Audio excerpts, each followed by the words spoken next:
CMR shopping mall, one stop destination for festive fashion. Lucky winner మీరేనేమో చూసుకోండి. మళ్ళా తప్పు చేసి దబాయిస్తే అది నిజమవుతుందని చంద్రబాబు నాయుడు అనుకుంటే అది ఆయన భ్రమే. జనాన్ని మాయ చేసినట్టు శ్రీవారిని మోసం చేయాలంటే కుదరదన్న విషయం చంద్రబాబు నాయుడు తెలుసుకోవాలి. నిన్న జగన్ గారు తన తిరుమల పర్యటన మీద స్పష్టంగా ప్రెస్ మీట్ పెట్టడం జరిగింది. అయినా దాన్ని ఒప్పుకోకుండా చంద్రబాబు నాయుడు తప్పుల మీద తప్పులు చేస్తూ మళ్లీ మాట్లాడతాడు.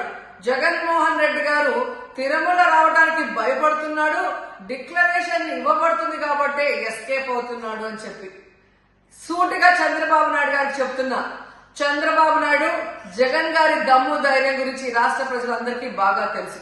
నిన్న కూడా ఆయన భయపడేవాడైతే అంత స్పష్టంగా ప్రెస్ మీట్ పెట్టి ఏ విధంగా తన మతం మానవత్వం, తను ఏ విధంగా బైబిల్ చదువుతారు, బయటకు వచ్చినప్పుడు హిందువుల మనోభిప్రాయాన్ని గౌరవించి గుళ్ళకు వచ్చి పూజలు చేస్తారు, అలాగే మసీదులకు వెళ్లి ఎలా పూజలు చేస్తారు, అలాగే సిక్కుల్ని గౌరవించి ఎలా వాళ్ళ పూజలు చేస్తారో చెప్పడం జరిగింది.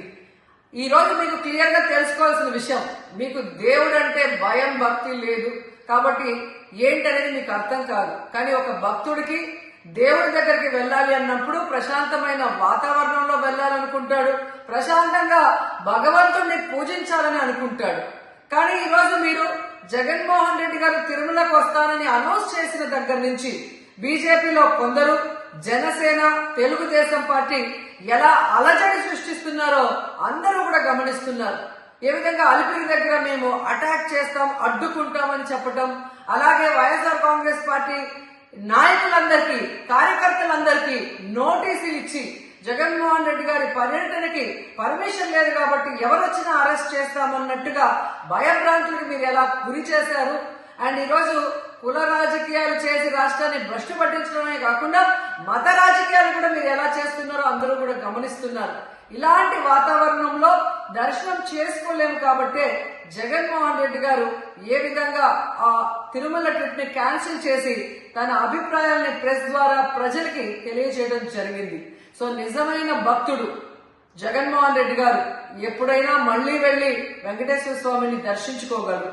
5 సంవత్సరాలు తన తండ్రి మరి ముఖ్యమంత్రిగా వెంకటేశ్వర స్వామికి పట్టు వస్త్రాలు ఇచ్చారు. జగన్మోహన్ రెడ్డి గారు 5 సంవత్సరాలు మరి పట్టు వస్త్రాలు ఇచ్చిన తర్వాత ఈ నీచమైన రాజకీయాలు చేస్తూ డిక్లరేషన్ పేరుతో మీరు మాట్లాడుతూ ఎవరు అడ్డుకున్నారు అని చెప్పి మళ్లీ దిగజారుడు రాజకీయాలు చేస్తున్నారు. సో భగవంతుడితో పెట్టుకున్న చంద్రబాబు నాయుడు నీతో పాటు ఆడిస్తే ఆడే వాళ్ళందరికీ కూడా భగవంతుడు గట్టిగా సమాధానం చెప్తాడు.